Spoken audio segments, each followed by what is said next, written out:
minha neta de 7 anos, me fez uma pergunta que gelou meu sangue na hora. Eu estava tomando café com ela numa manhã de sábado, quando ela soltou essa bomba. A inocência de criança às vezes revela verdades que os adultos escondem com tanto cuidado. Naquele momento, meu mundo desabou e eu soube que teria que investigar algo que preferia não saber. O que descobri depois mudou completamente minha vida e me levou a uma vingança que ninguém esperava. Mas antes de continuarmos, confira se você já está inscrito no canal e escreva nos comentários. De onde você está assistindo este vídeo? Meu nome é João Carlos Ferreira, tenho 65 anos e moro aqui em Ribeirão Preto, no interior de São Paulo. Sou aposentado da Companhia Paulista de Força e Luz, onde trabalhei por 40 anos como técnico eletricista. Construí minha vida tijolo por tijolo, sempre honesto, sempre trabalhador, criando meus filhos com muito suor e dedicação. Sou casado com Marta há 38 anos.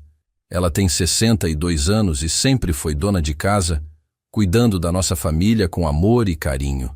Temos 2 filhos. Roberto, de 35 anos, que é engenheiro e mora em São Paulo capital, e Patrícia, de 32, que é professora aqui mesmo em Ribeirão Preto, e mora a 3 quadras da nossa casa com o marido dela, o Marcelo, e nossa netinha Isabela. A Isabela é a luz da nossa vida. Uma menininha esperta, de cabelos cacheados e olhos curiosos que não param quietos. Ela tem 7 anos e está no 2º ano do ensino fundamental. Sempre foi muito observadora, dessas crianças que prestam atenção em tudo e fazem perguntas que deixam os adultos sem resposta. Naquele sábado de maio, um dia ensolarado típico do outono paulista, eu estava na cozinha preparando um café da manhã especial para a Isabela, que tinha dormido em casa na sexta à noite. A Marta tinha saído cedo para fazer compras no mercado, como sempre fazia aos sábados de manhã. Era nossa rotina há décadas. Ela saía para as compras da semana, eu ficava em casa organizando alguma coisa no quintal ou assistindo ao futebol. Isabela estava sentada na mesa da cozinha, mexendo no seu cereal com leite condensado, quando me olhou com aqueles olhos grandes e inocentes e disse: "Vovô, posso te fazer uma pergunta?" Sorri e respondi que sim, imaginando que seria sobre algum desenho animado ou sobre a escola. "Quem é o homem que dorme aqui quando você sai?" A pergunta saiu tão naturalmente dos lábios dela que levei alguns segundos para processar o que tinha ouvido. O mundo parou naquele instante. Senti o sangue gelar nas minhas veias e minha mão tremer ao segurar a xícara de café. "Como assim, minha filha?" perguntei, tentando manter a voz calma, mas sentindo meu coração disparar. Ela continuou comendo o cereal como se tivesse feito a pergunta mais normal do mundo. "É que semana passada, quando você foi no médico, eu vim buscar o caderno que esqueci aqui e vi um homem de cueca saindo do quarto da vovó. Minha perna ficou fraca. Precisei me apoiar na pia da cozinha para não cair." "Tem certeza disso, Isabela?" perguntei, a voz saindo mais fraca do que eu gostaria. Ela assentiu com a cabeça. "Sim, vovô. Ele era alto, tinha cabelo grisalho e usava óculos. A vovó disse que ele era o encanador. Mas encanador trabalha de cueca, vovô?" A inocência da pergunta me partiu o coração. Minha netinha de 7 anos tinha acabado de revelar algo que eu jamais imaginaria possível. Em 38 anos de casamento, nunca, nem por um segundo, suspeitei que Marta pudesse me trair. Sempre a considerei uma mulher íntegra, dedicada à família, incapaz de uma traição. Sentei na cadeira ao lado da Isabela, tentando processar aquela informação devastadora. Minha mente corria, lembrando de detalhes dos últimos meses que agora faziam sentido. As saídas mais frequentes de Marta, os cuidados extras com a aparência, o celular que nunca largava, as desculpas para pequenos atrasos. "Isabela, você lembra que dia foi isso?" perguntei, tentando manter um tom casual. Ela pensou um pouco e respondeu: "Foi na quinta-feira que você foi no doutor do coração. Lembra que a mamãe me buscou na escola mais cedo porque ia chover?" Lembrava perfeitamente. Tinha ido fazer meus exames de rotina no cardiologista, algo que faço a cada 6 meses desde que tive um princípio de infarto há 5 anos. "E o que mais você viu, minha linda?" Continuei investigando, tentando extrair mais informações sem assustar a criança. "Nada muito diferente, vovô. Só achei estranho porque quando bati na porta, a vovó demorou muito para abrir e estava com cara de susto. E o homem foi embora bem rápido, nem disse oi para mim. Fiquei em silêncio por alguns minutos, observando minha netinha terminar o café da manhã. Ela não tinha noção da bomba que tinha acabado de explodir na minha vida. Para ela, era apenas mais uma observação curiosa de criança. Mas para mim, representava o fim de quase 4 décadas de casamento e confiança. Quando Marta chegou do mercado, 1 hora depois, agi normalmente. Ajudei ela a guardar as compras. Conversamos sobre coisas banais, e ela nem desconfiou que eu soubesse de alguma coisa. Mas por dentro, eu estava destruído. Cada sorriso dela, cada palavra carinhosa, tudo me soava falso agora. Naquele mesmo dia, depois que a Patrícia veio buscar a Isabela para o almoço, comecei a planejar como descobrir toda a verdade. Não podia simplesmente confrontar Marta baseado apenas no relato de uma criança de 7 anos. Precisava de provas concretas, de evidências que não deixassem dúvidas. Primeiro, analisei minha agenda dos últimos meses, lembrando de todas as vezes que tinha saído de casa sozinho. Os exames médicos mensais, as idas ao supermercado para comprar material de construção, as tardes no clube dos aposentados da empresa jogando dominó com os antigos colegas. Percebi que Marta sempre sabia exatamente quando eu sairia e por quanto tempo ficaria fora. Minha cabeça fervilhava com perguntas. Quem era aquele homem? Há quanto tempo isso estava acontecendo? Como eles se conheceram? Era apenas um caso físico ou havia sentimentos envolvidos? A cada pergunta que fazia para mim mesmo, sentia uma mistura de dor, raiva e decepção crescendo no meu peito. Decidi que na segunda-feira começaria minha investigação. Fingiria que sairia para meus compromissos habituais, mas voltaria mais cedo para observar a casa. Também pensaria em uma forma de descobrir quem era esse homem. Se ele estava saindo de cueca do meu quarto, do meu banheiro, da minha cama, certamente não era a primeira vez que estava ali. Naquela noite, deitado ao lado de Marta, fingi dormir enquanto a observava.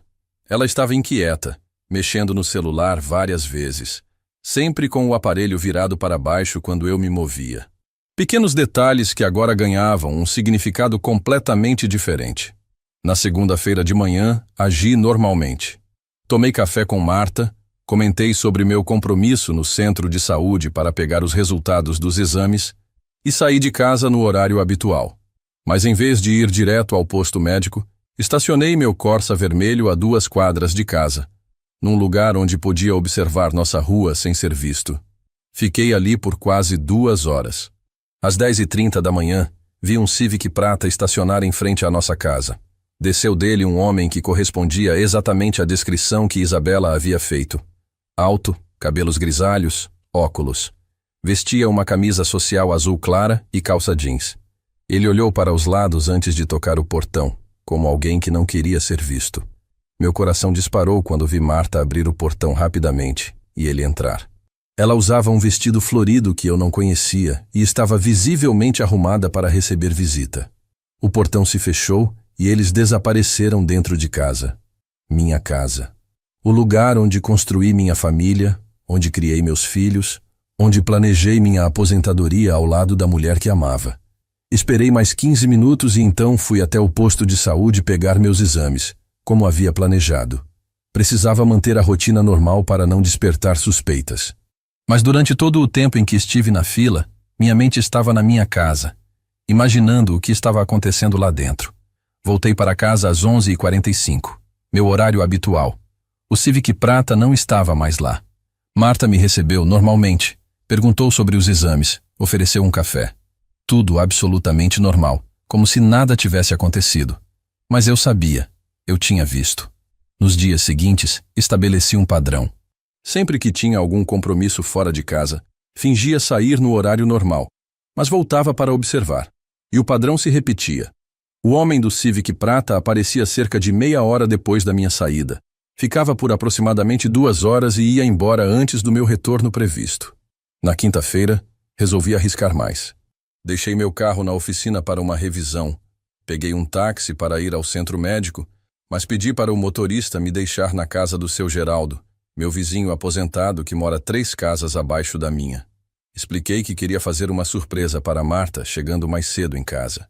Seu Geraldo, um homem simples e discreto, me deixou observar da janela da sala dele. E lá estava o Civic prata novamente. Desta vez, consegui anotar a placa, fã 2847.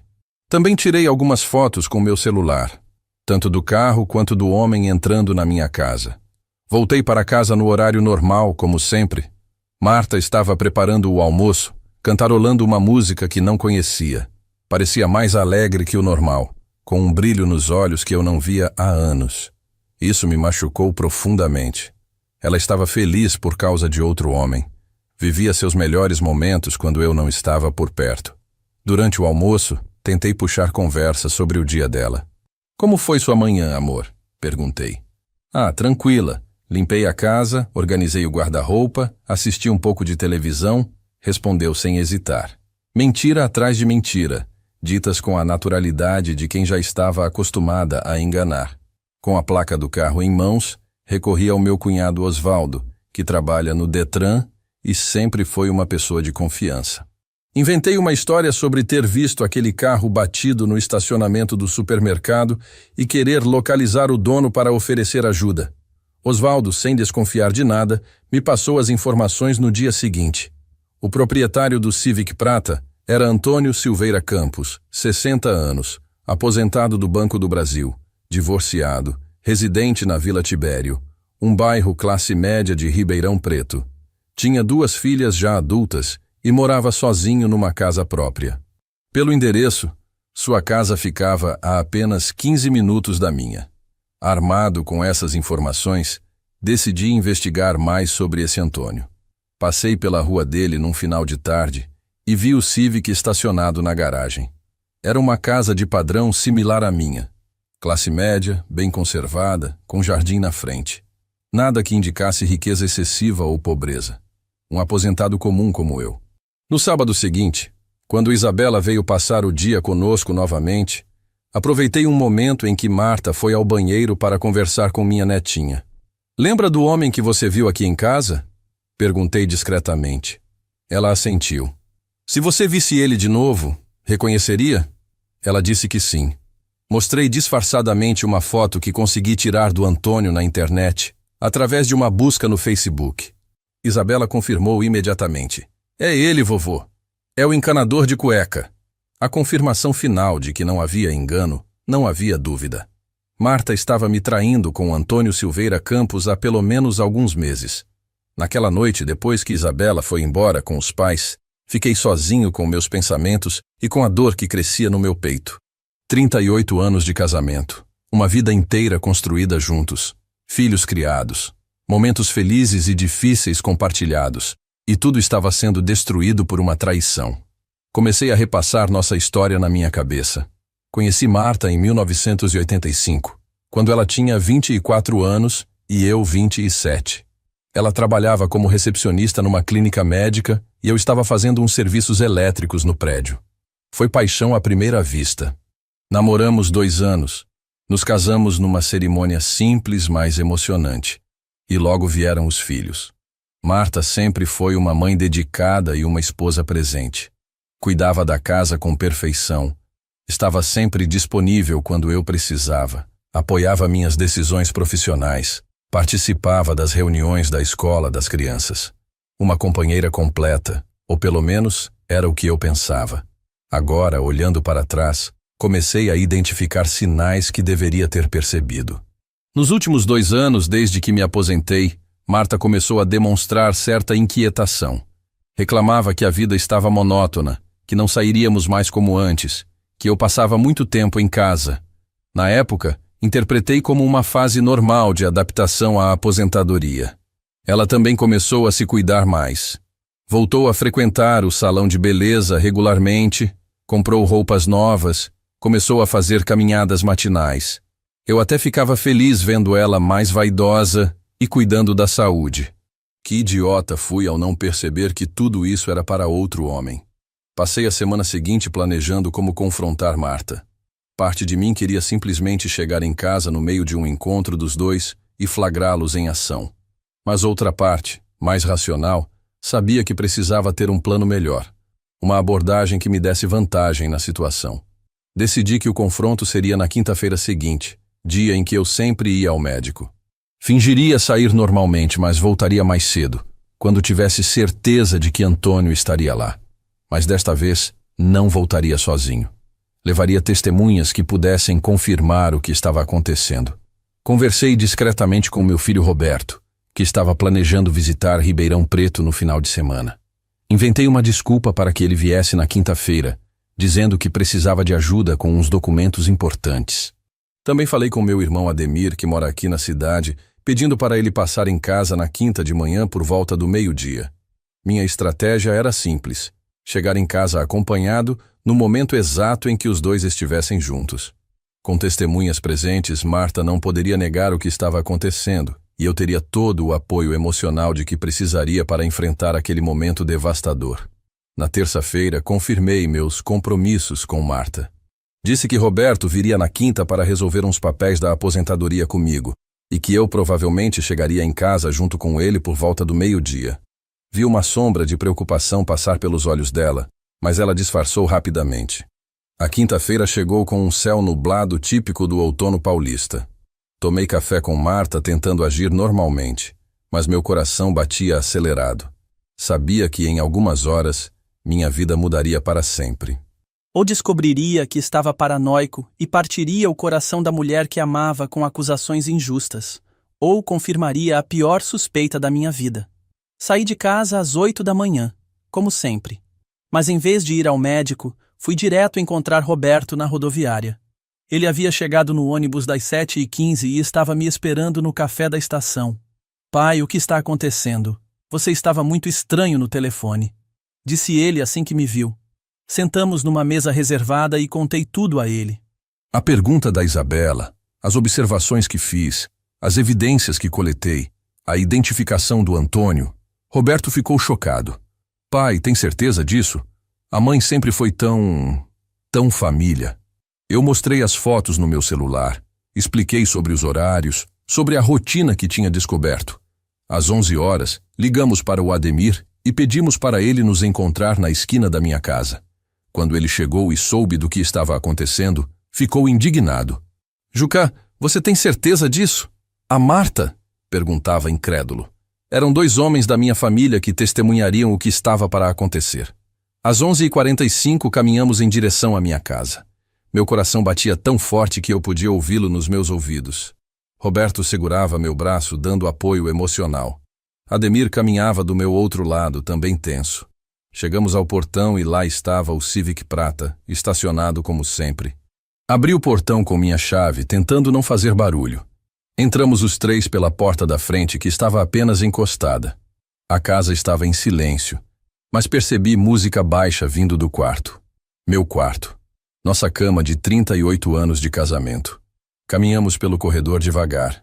Roberto e Ademir me acompanhavam, tensos, preparados para a cena que iríamos presenciar.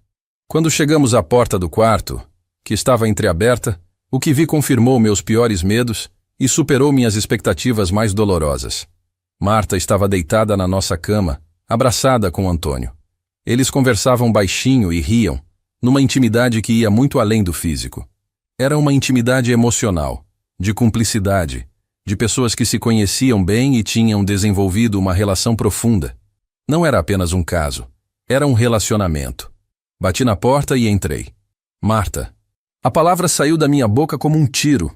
Ela se virou e quando me viu junto com Roberto e Ademir, sua expressão passou do susto ao desespero em questão de segundos. Antônio se levantou rapidamente, procurando suas roupas. "João Carlos, eu posso explicar", disse Marta, puxando o lençol para se cobrir. Mas que explicação poderia haver? Roberto estava pálido, olhando para a mãe com uma mistura de decepção e raiva. Ademir balançava a cabeça negativamente, claramente chocado com o que estava vendo. "Não precisa explicar nada", respondi com uma calma que me surpreendeu. "Está tudo muito claro." Olhei para Antônio, que tinha conseguido vestir a calça e procurava a camisa. "O senhor é o Antônio Silveira Campos, aposentado do Banco do Brasil, correto?" Ele assentiu, visivelmente constrangido. "Há quanto tempo isso está acontecendo?" Perguntei, dirigindo-me tanto para Marta quanto para Antônio. Eles se entreolharam, claramente sem saber o que responder. Há quanto tempo vocês estão me fazendo de idiota na minha própria casa? 2 anos, respondeu Marta baixando os olhos. Começou há 2 anos. A resposta me acertou como um soco no estômago. 2 anos. 2 anos em que ela vinha para a nossa cama depois de estar com outro homem. 2 anos fingindo ser a esposa dedicada enquanto construía uma vida paralela. Como se conheceram? Insistiu Roberto com a voz embargada de emoção. Antônio finalmente falou. Nos encontramos numa palestra sobre aposentadoria, no Centro Cultural. Conversamos, tomamos um café depois. Uma coisa levou à outra. E você sabia que ela era casada? Perguntou Ademir, claramente revoltado. Antônio assentiu. Soube desde o início, mas ela disse que o casamento estava acabado há anos, que vocês eram apenas companheiros de casa, que não havia mais amor. Olhei para Marta, incrédulo. Foi isso que você disse a ele? Que nosso casamento estava acabado? Ela começou a chorar. João Carlos, as coisas mudaram. Quando você se aposentou, você ficou muito caseiro, muito acomodado. Eu me senti velha, esquecida. O Antônio me fez sentir viva novamente. Então o problema era eu? Perguntei, sentindo uma raiva crescer no meu peito. O problema era eu gostar de ficar em casa depois de 40 anos trabalhando? O problema era eu querer aproveitar a aposentadoria com minha família? Não é assim, pai. Tentou me acalmar Roberto, mas eu estava além da calma. 38 anos de casamento, 2 filhos, uma neta, uma vida inteira construída juntos. E tudo isso valia menos do que a necessidade dela de se sentir viva novamente. E as tardes que você saía para fazer caminhada? Perguntei. Todas essas idas ao salão, essas roupas novas que comprava? Era tudo para ele? Marta continuava chorando, mas assentiu.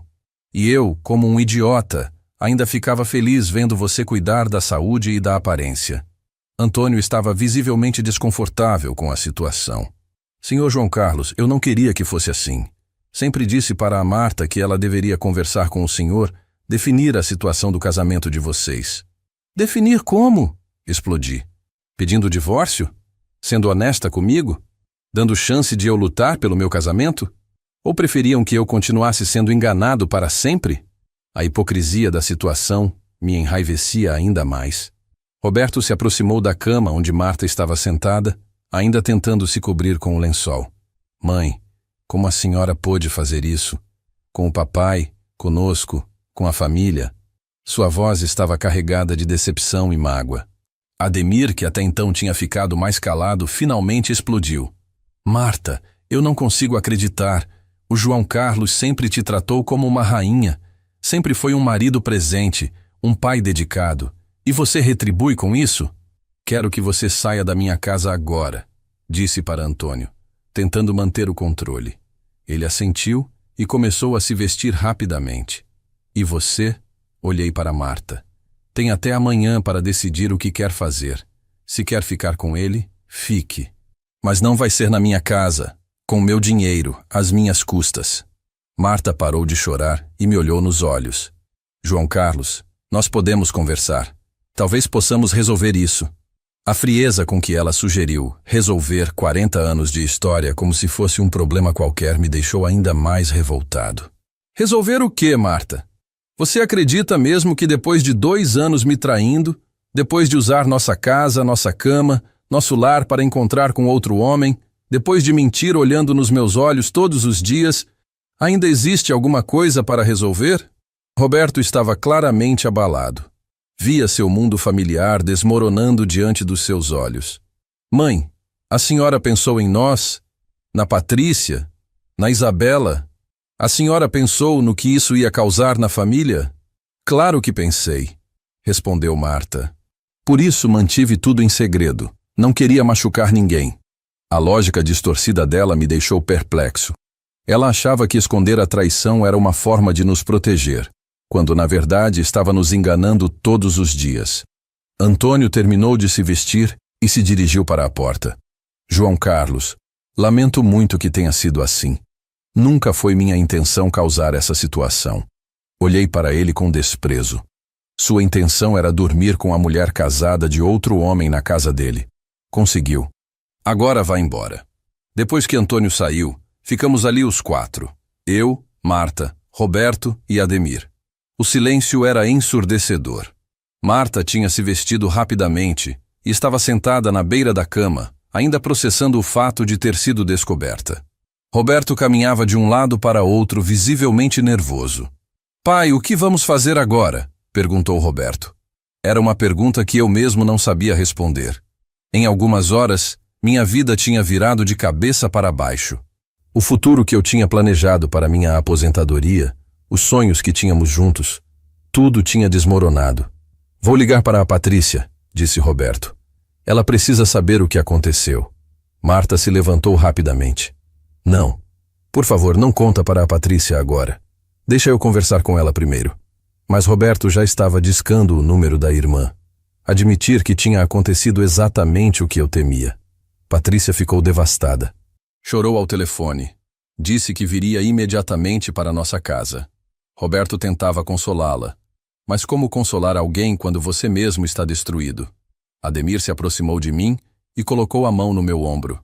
"Juca, você vai precisar de força para passar por isso. Conta comigo para tudo o que precisar." A solidariedade do meu irmão me emocionou num momento em que me sentia completamente sozinho no mundo. Marta tentava se aproximar de mim, mas eu desviava.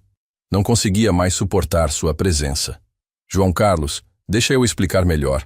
As coisas não são exatamente como parecem. Mas como poderiam não ser exatamente como pareciam?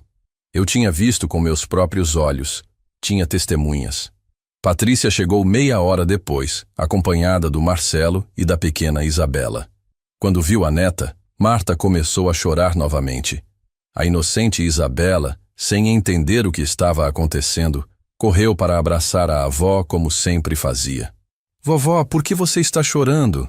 perguntou Isabela, com aquela preocupação genuína das crianças. Marta a abraçou com força, sabendo que talvez fosse um dos últimos abraços que receberia da neta por um longo tempo. Patrícia estava com os olhos vermelhos de tanto chorar. Olhou para a mãe com uma mistura de tristeza e revolta. "Mãe, é verdade o que o Roberto me contou?" Marta assentiu em silêncio. "Como a senhora pôde fazer isso com o papai? Como pôde fazer isso com nossa família?" Marcelo, sempre discreto nas questões familiares, ficou mais afastado, cuidando da Isabela e tentando distraí-la da tensão que dominava o ambiente. Mas mesmo ele, que sempre teve um bom relacionamento com Marta, estava visivelmente desconfortável com a situação. "Isabela, que tal se formos lá fora ver as flores do vovô?" sugeriu Marcelo, tentando afastar a menina do ambiente pesado. Mas Isabela, com sua intuição infantil, percebeu que algo grave estava acontecendo. "Papai, por que todo mundo está triste?" perguntou ela, olhando ao redor da sala. "O vovô está bravo com a vovó?" A pergunta inocente da criança tornou a situação ainda mais dolorosa. Como explicar para uma menina de 7 anos que a família estava se desfazendo? "Filha", disse Patrícia, se abaixando na altura da Isabela, "às vezes os adultos têm problemas para resolver. Não é nada que você fez de errado." A menininha assentiu, mas seus olhos curiosos continuavam observando cada movimento dos adultos ao redor. Foi nesse momento que decidi tomar uma atitude mais drástica. "Marta, você vai sair desta casa agora. Pegue suas roupas essenciais e vá para onde quiser. Pode ir para a casa dele, pode ir para um hotel, mas não vai dormir mais aqui." "Pai, não acha que está sendo muito precipitado?" tentou Roberto. "Talvez vocês devessem conversar com mais calma, pensar melhor." Mas eu estava decidido. Não havia mais nada para pensar ou conversar. "Roberto, você tem direito de defender sua mãe. Eu entendo isso.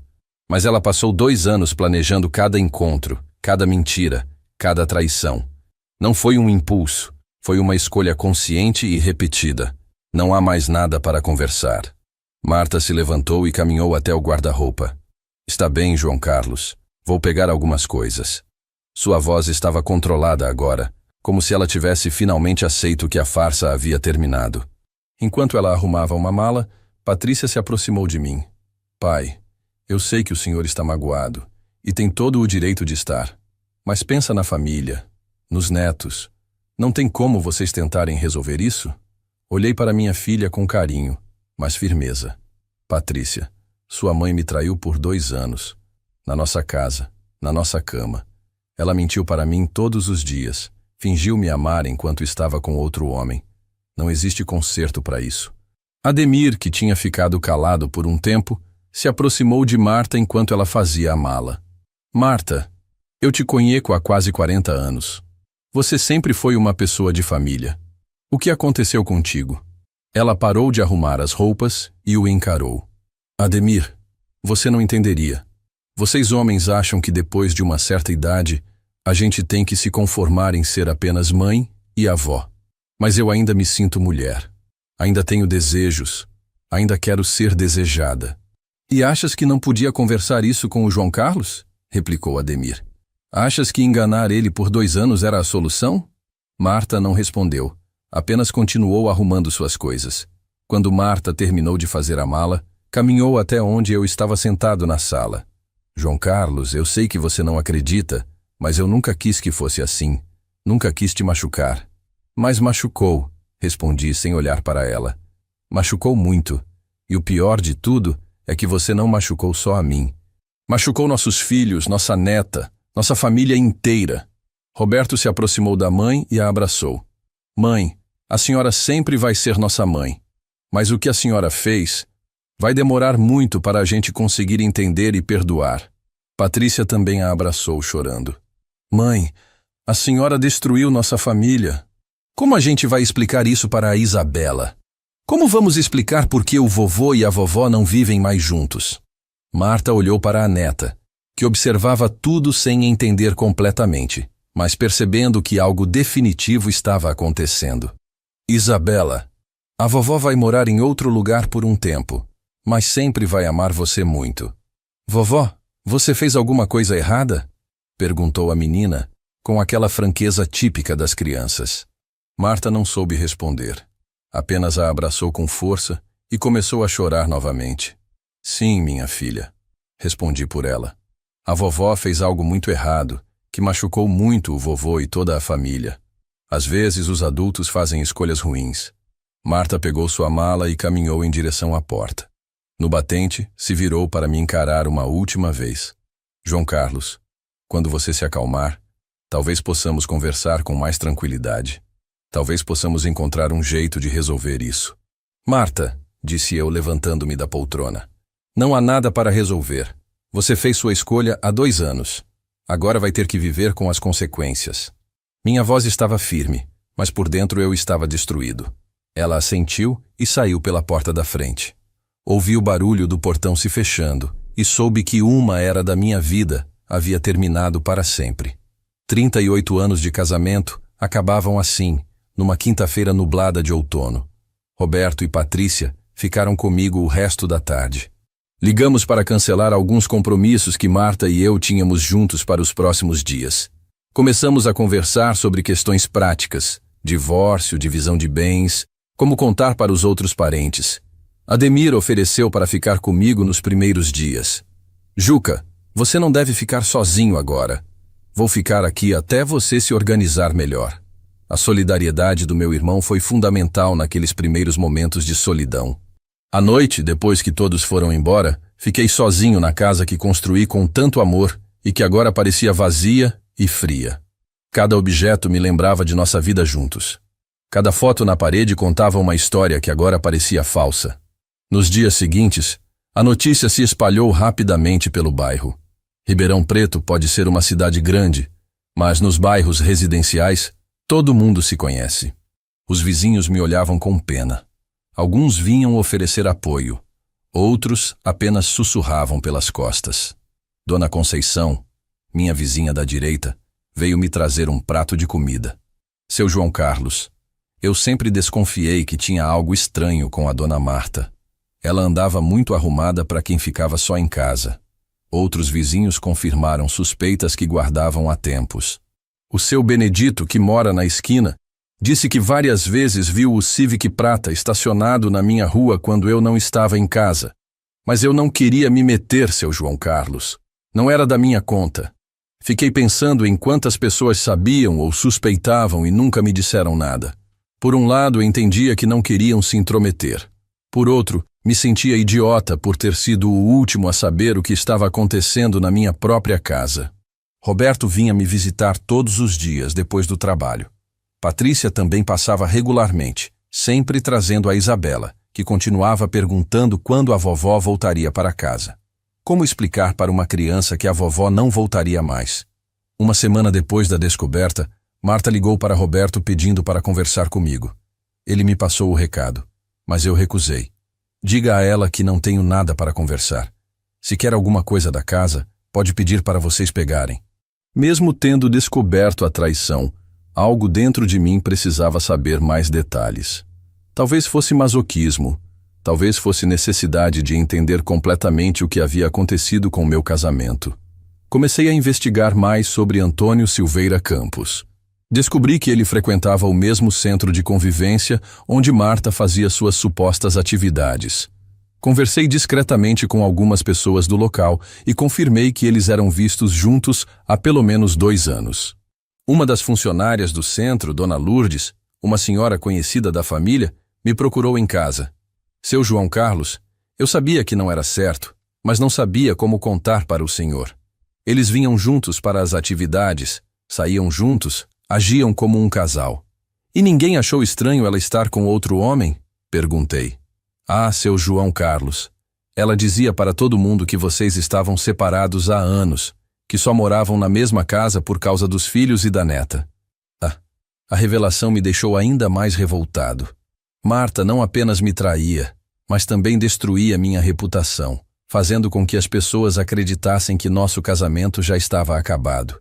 Ela construíra toda uma narrativa falsa para justificar o relacionamento com Antônio.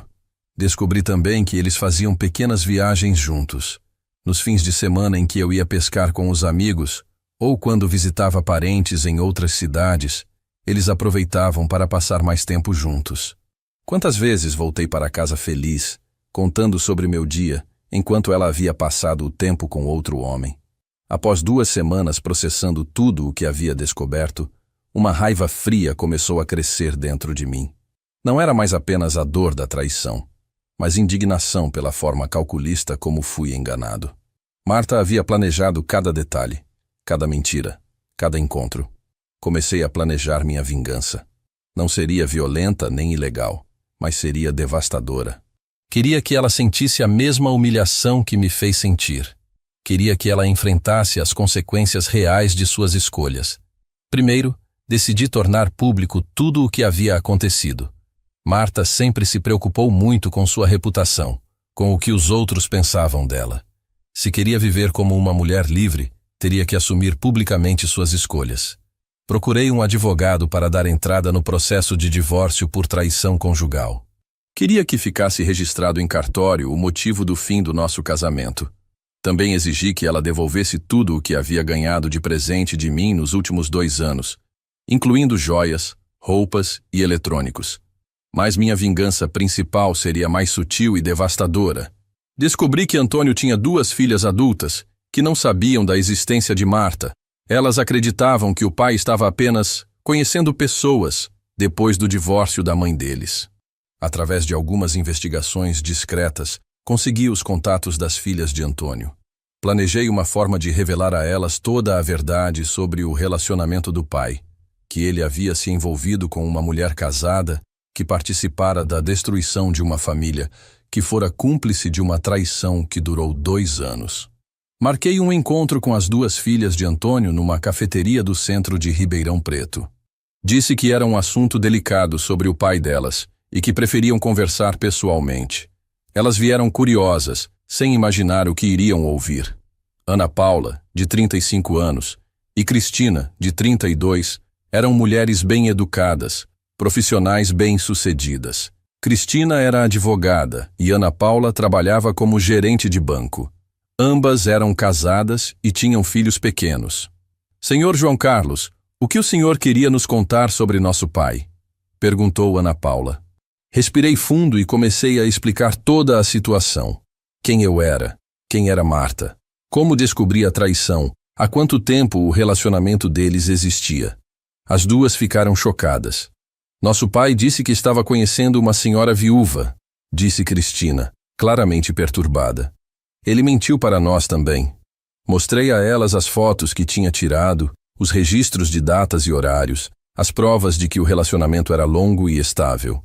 Senhor João Carlos, nós não sabíamos de nada disso, disse Ana Paula, visivelmente constrangida. Se soubéssemos que a senhora Marta era casada, nunca teríamos aprovado esse relacionamento. Expliquei que não as culpava por nada, mas que achavam importante saber a verdade sobre o que o pai delas estava fazendo. Vocês têm o direito de saber que tipo de pessoa seu pai escolheu para se relacionar e que tipo de relacionamento eles construíram. As filhas de Antônio prometeram conversar seriamente com o pai. Cristina, sendo advogada, ficou especialmente indignada com a situação legal que o pai tinha se colocado. Ele poderia até ser processado por adultério, dependendo de como o senhor queira conduzir o divórcio. 3 dias depois, Roberto me ligou dizendo que Marta havia tentado falar comigo novamente. Dessa vez estava desesperada, chorando, dizendo que Antônio havia terminado o relacionamento com ela depois de uma conversa muito séria com as filhas. Pai, a mamãe está devastada. As filhas do Antônio fizeram um escândalo com ele. Disseram que não queriam mais saber dele se continuasse com uma mulher casada. Ele escolheu as filhas e abandonou a mamãe. A notícia me deu uma satisfação amarga. Marta havia destruído meu casamento por causa desse homem, e agora ele a havia abandonado na primeira dificuldade. Ela descobriu da pior forma possível que o relacionamento que julgava tão especial não resistiria à pressão social. E onde ela está morando?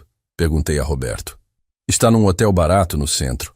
Ela gastou quase todas as economias que tinha nos primeiros dias, achando que o Antônio ia ajudar. Mas agora está sozinha e sem dinheiro. Patrícia também me ligou implorando para eu reconsiderar. Pai, a mamãe está muito mal. Ela perdeu tudo. O casamento, o relacionamento, a casa, a família. Não acha que já sofreu o suficiente? Patrícia, respondi com calma. Sua mãe fez escolhas.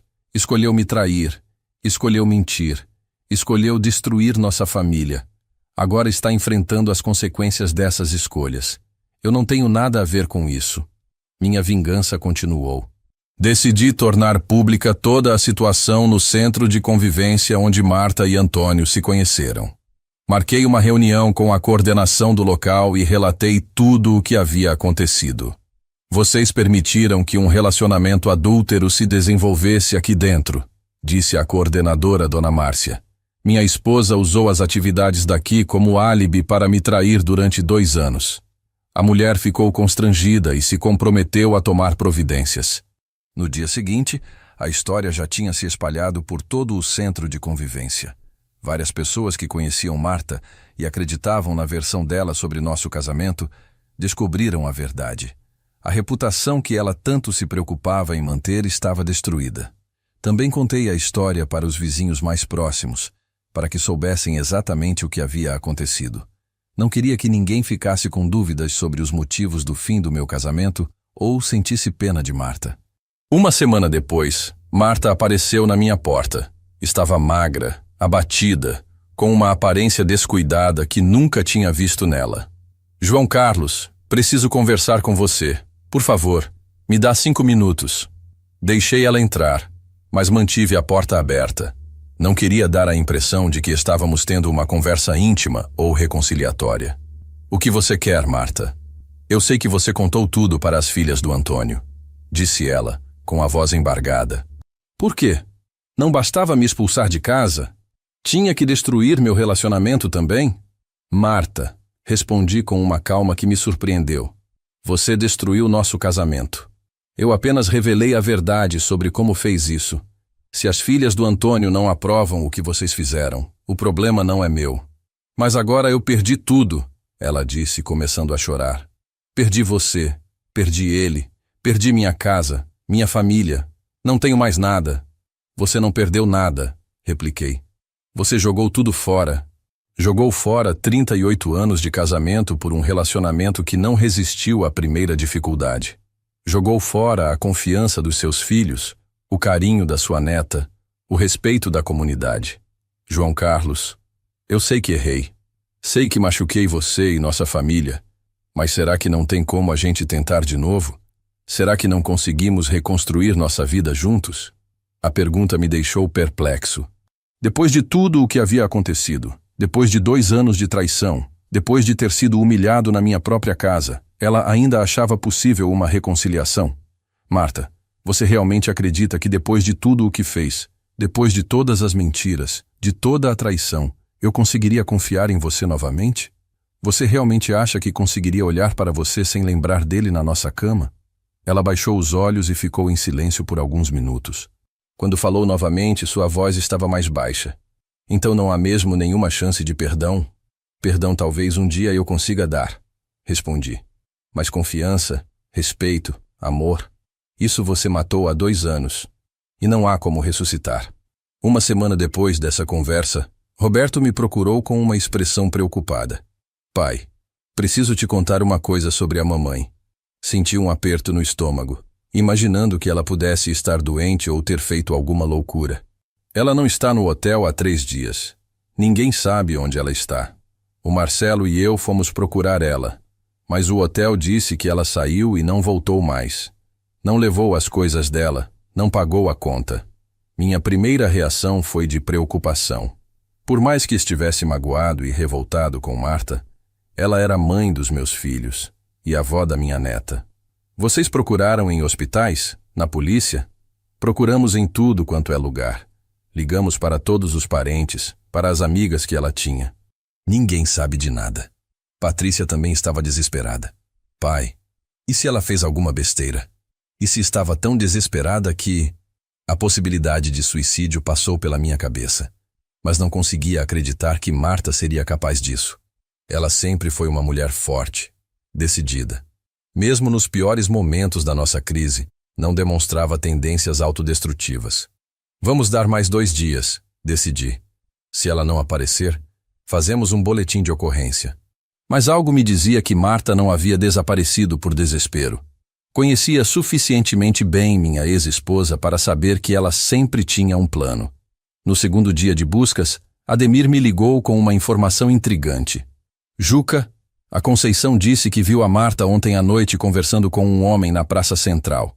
Disse que ela parecia bem, não parecia em perigo. A descrição que Dona Conceição me deu do homem que estava com Marta não batia com Antônio. Era mais jovem, moreno, bem vestido. Resolvi ir até a Praça Central para investigar pessoalmente e foi lá que tive a maior surpresa da minha vida. Encontrei Marta sentada num banco, conversando animadamente com um homem que parecia ter uns 50 anos, bonito, bem arrumado. Quando ela me viu, ficou paralisada. O homem se levantou, se apresentou e disse algo que me deixou sem chão. Senhor João Carlos, eu sou o Rafael. Sou advogado especializado em direito de família. A Marta me contratou para cuidar do divórcio de vocês. Minha confusão deve ter sido óbvia, porque ele continuou. Ela me procurou há uma semana com uma proposta muito interessante. Marta se levantou e me encarou com uma expressão que nunca tinha visto nela antes. Havia frieza ali, cálculo, uma determinação que me assustou. João Carlos, você não foi o único que decidiu se vingar. Do que você está falando? Perguntei sentindo um frio na barriga. Rafael abriu uma pasta que estava com ele e me mostrou alguns documentos. Sua esposa reuniu evidências de que o senhor tem problemas de saúde mental. Ela quer provar na justiça que o senhor não tem condições de administrar seus próprios bens. A revelação me atingiu como um raio. Que evidências são essas? Marta sorriu pela primeira vez desde que a descobri com Antônio. As câmeras que você instalou para me espionar, João Carlos. Os vizinhos que você interrogou sobre minha vida. O jeito como você humilhou publicamente uma mulher de 62 anos. Tudo isso pode ser interpretado como comportamento obsessivo, paranoico, continuou Rafael. Sua esposa tem testemunhas que podem afirmar que o senhor apresenta sinais de ciúme doentio e instabilidade emocional. Fiquei em choque por alguns segundos, processando o que estava ouvindo. Marta havia planejado um contra-ataque. Enquanto eu pensava que estava me vingando dela, ela estava arquitetando uma estratégia para me prejudicar legalmente. Marta, você enlouqueceu completamente? Perguntei incrédulo. Você vai tentar me declarar incapaz mentalmente por ter descoberto sua traição? Ela continuava com aquele sorriso frio que me assombrava. Você destruiu meu relacionamento, minha reputação, me deixou sem casa e sem dinheiro, disse ela. Achou que eu ia aceitar isso passivamente? Que ia ficar chorando num canto esperando sua piedade? Rafael continuou explicando o plano deles. Vamos pedir uma avaliação psiquiátrica compulsória. Com base nos relatos de comportamento obsessivo e nas evidências de perseguição que temos, é possível que um juiz determine interdição parcial dos seus bens. A frieza com que eles expunham o plano me deixou horrorizado. A mulher com quem vivi 38 anos estava tentando me destruir completamente, usando exatamente meu sofrimento pela traição como arma contra mim. E nossos filhos? Perguntei. Você pensou no que isso vai causar nos nossos filhos? Marta hesitou pela primeira vez. Eles vão entender que eu estava me defendendo, que você me expôs publicamente, me humilhou, arruinou minha vida. Você arruinou sua própria vida quando decidiu me trair, repliquei. Eu apenas revelei a verdade sobre o que você fez. Mas percebi que havia subestimado completamente a capacidade de Marta de revidar meus ataques. Saí daquele encontro sabendo que estava numa guerra. Não era mais apenas uma questão de divórcio ou mágoa pessoal. Marta estava tentando me destruir financeiramente e socialmente, usando exatamente minha reação à traição dela como munição. Liguei imediatamente para Roberto e Patrícia, contando o que havia descoberto. Eles ficaram chocados. Pai, a mamãe não pode estar falando sério, disse Patrícia. Ela não faria isso com o senhor. Patrícia, sua mãe passou 2 anos me traindo na nossa própria casa, respondi. Vocês acham que ela não seria capaz de tentar me prejudicar quando foi descoberta? Roberto estava visivelmente perturbado. Pai, isso é muito grave. Se ela conseguir provar instabilidade mental, pode afetar até sua aposentadoria. Procurei meu próprio advogado no dia seguinte. Dr. Henrique, um velho conhecido que cuidava dos meus assuntos há anos, ficou preocupado quando contei a situação. João Carlos, isso é mais sério do que você imagina. Se ela tiver evidências convincentes de comportamento obsessivo, pode conseguir o que quer. Mas eu apenas descobri uma traição e reagi como qualquer homem reagiria. Protestei. Isso não é doença mental. Dr. Henrique balançou a cabeça. Depende de como for apresentado ao juiz. Se ela conseguir caracterizar suas ações como perseguição, obsessão, vingança desproporcional, percebi que precisava de uma estratégia defensiva urgente. Não poderia mais agir por impulso ou emoção. Marta havia elevado nossa disputa a um nível que eu não esperava, e precisava estar preparado. Comecei a documentar tudo o que havia feito desde a descoberta da traição. Cada conversa, cada ação, cada decisão. Queria provar que tudo havia sido baseado em fatos reais e reações proporcionais à situação. Conversei com Dona Conceição e outros vizinhos que tinham testemunhado tanto a traição quanto minha reação a ela. Pedi para eles escreveram depoimentos confirmando que meu comportamento havia sido o de um marido traído buscando a verdade, não de um homem mentalmente instável. Procurei também as filhas de Antônio, que confirmaram que eu havia sido respeitoso e factual ao contar a elas sobre o relacionamento do pai com Marta. O senhor não demonstrou sinais de desequilíbrio, disse Cristina. Foi uma conversa difícil, mas o senhor se manteve centrado.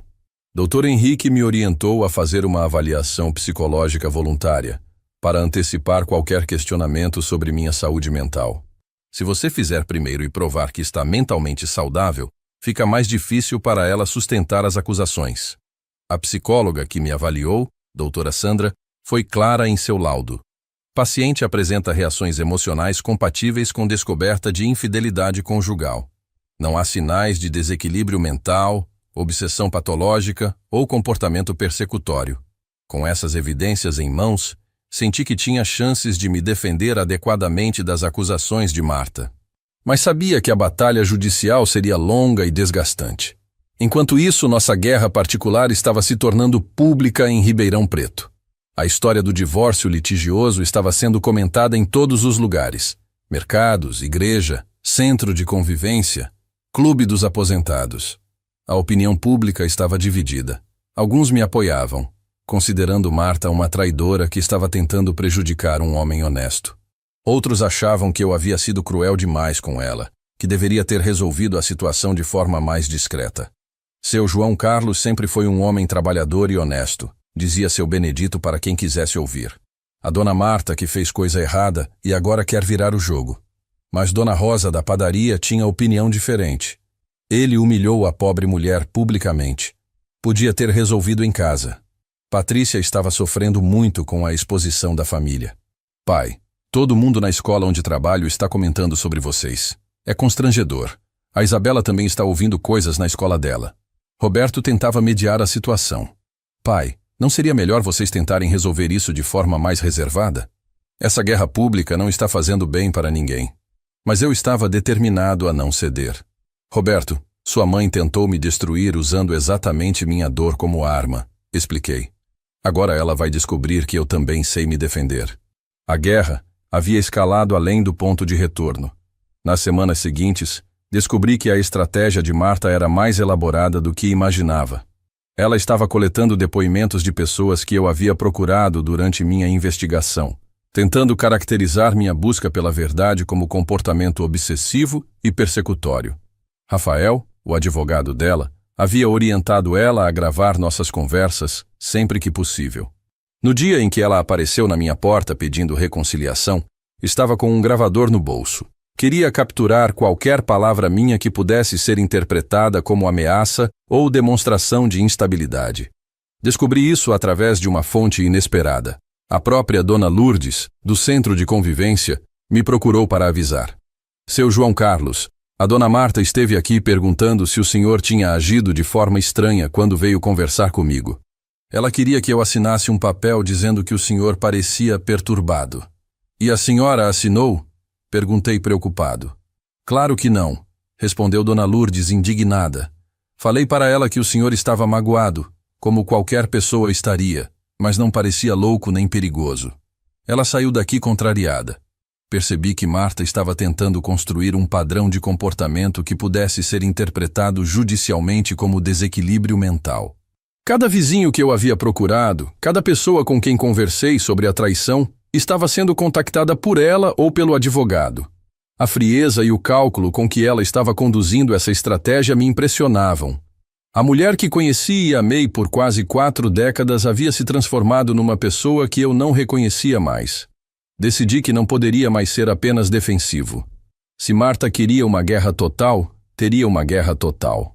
Comecei minha própria investigação sobre as atividades dela desde que saíra de casa. Descobri que ela não estava vivendo apenas da própria economia, como havia dito aos filhos. Através de algumas conversas discretas no banco onde Roberto trabalhava, soube que Marta havia feito alguns saques suspeitos nos últimos meses do nosso casamento. Valores consideráveis que ela retirava da nossa conta conjunta sem me avisar, sempre em dias que eu estava fora de casa. Dinheiro que provavelmente usava para financiar os encontros com Antônio. Hotéis, restaurantes, presentes, roupas novas. Documentei todos esses saques e pedi ao banco um extrato detalhado dos últimos 2 anos. O padrão era claro. Sempre que eu viajava ou tinha compromissos longos fora de casa, ela aproveitava para movimentar nossa conta de forma suspeita. Além disso, descobri que ela havia vendido algumas joias que eu tinha dado a ela ao longo dos anos. Joias caras, com valor sentimental, que ela disse ter perdido ou estar no concerto. Na verdade, foram vendidas para financiar sua vida dupla. Com essas evidências, procurei novamente Dr. Henrique. Agora temos munição para um contra-ataque, disse ele, analisando os documentos. Se ela quer provar que você é instável, vamos provar que ela é desonesta e calculista. Preparamos uma petição documentando todos os saques não autorizados, as vendas de bens do casal sem consentimento e o padrão de mentiras e ocultações que Marta manteve durante anos. Se ela queria questionar minha sanidade, questionaria sua honestidade. Foi então que tive uma ideia que mudaria completamente o rumo da nossa guerra judicial. Lembrei que Marta sempre foi muito cuidadosa com documentos e papéis importantes. Ela guardava tudo numa pasta específica no nosso quarto. Quando ela saiu de casa, levou apenas roupas e objetos pessoais, deixando para trás todos os documentos que estavam guardados em nome dos dois. Fui até nossa antiga gaveta de documentos e comecei a procurar por algo que pudesse ser útil. Foi quando encontrei algo devastador. Uma agenda pessoal que Marta mantinha há anos, onde anotava compromissos, pensamentos, reflexões. Havia páginas inteiras sobre seus sentimentos em relação ao casamento, sobre quando começou a se interessar por Antônio, sobre como planejava os encontros. Mas o que mais me chocou foram as anotações dos últimos meses.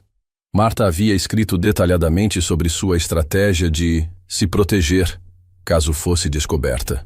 Ela já planejava me acusar de instabilidade mental muito antes de eu descobrir a traição.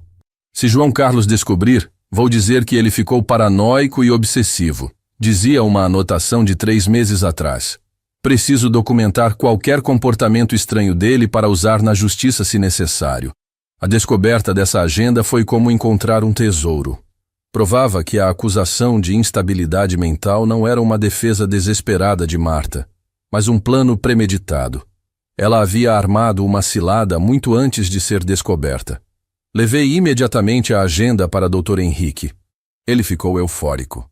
João Carlos, isso aqui desmorona completamente a estratégia dela. Prova que ela planejou te prejudicar mesmo antes de você descobrir a traição.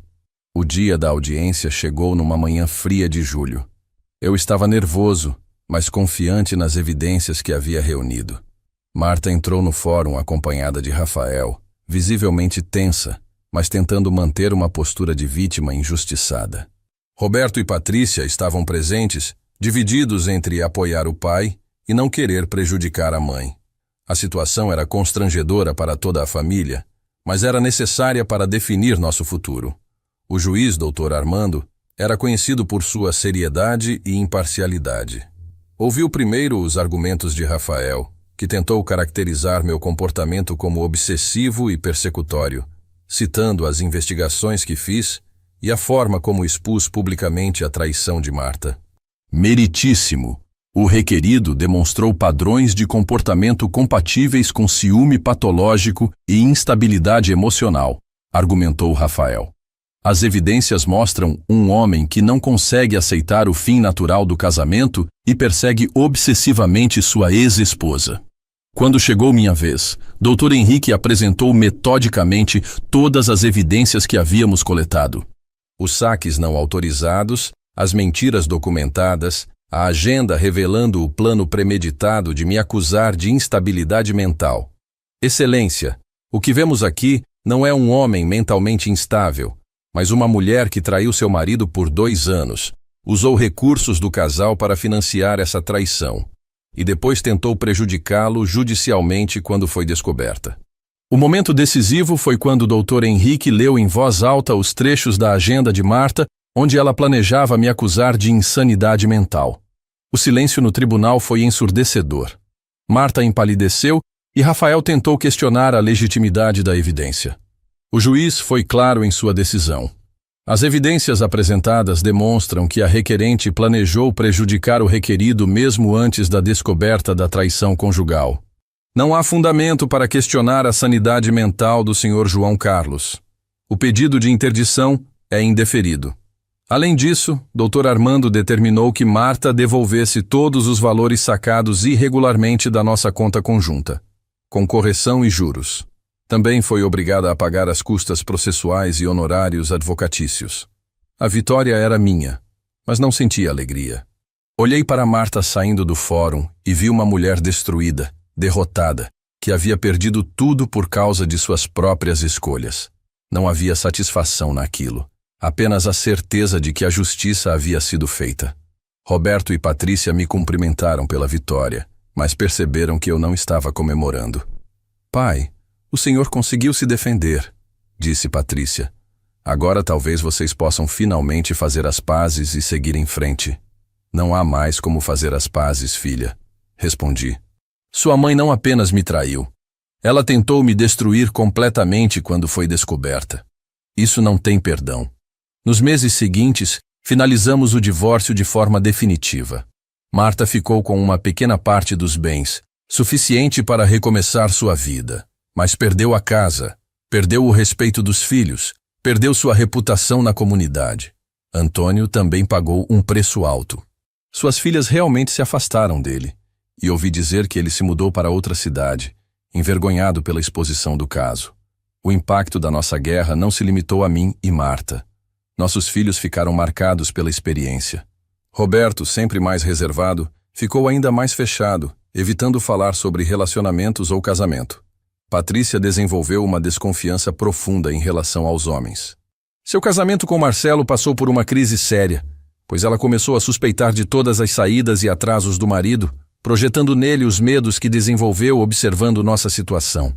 A pequena Isabela, agora com 8 anos, continuava perguntando quando a vovó voltaria para casa. Era difícil explicar para uma criança que a família havia se desfeito de forma definitiva, que não haveria mais almoços de domingo com todos juntos. "Vovô, você ainda gosta da vovó?"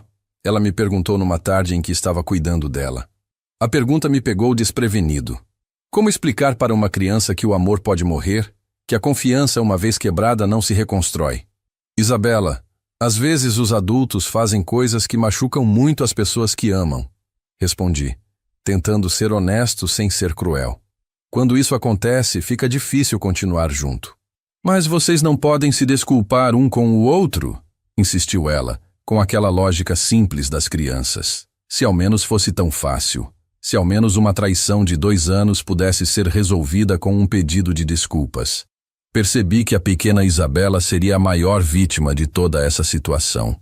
Ela cresceria sem a referência de uma família unida, sem o exemplo de um casamento sólido, carregando as cicatrizes de uma guerra que não havia escolhido.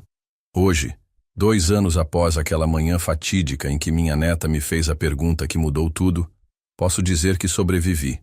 Não foi fácil, mas sobrevivi. Tenho 67 anos, moro sozinho na casa que construí com tanto amor, e aprendi a encontrar paz na simplicidade. Minha rotina é tranquila.